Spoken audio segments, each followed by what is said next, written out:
Aunt showed up at the will reading claiming her son was secretly my father's child, entitled to half my inheritance.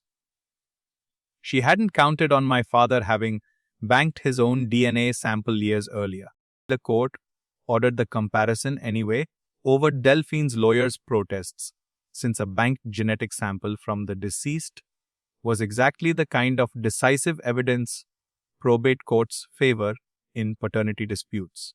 The results came back unambiguous. Marcus was not a genetic match to my father in any way. Not a partial match, not an inconclusive result, a clean, complete exclusion.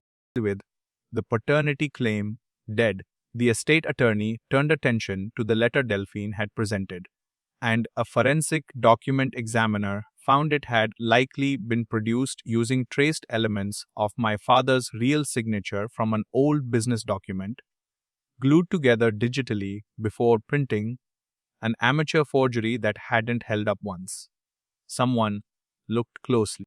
Delphine withdrew her claim rather than face potential fraud charges for submitting fabricated evidence to a probate court.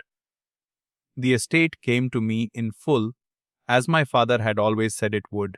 I still don't fully understand what Delphine thought would happen when the DNA came back. Maybe she was desperate enough to gamble on nobody checking. My father, it turned out, had quietly made sure someone always could.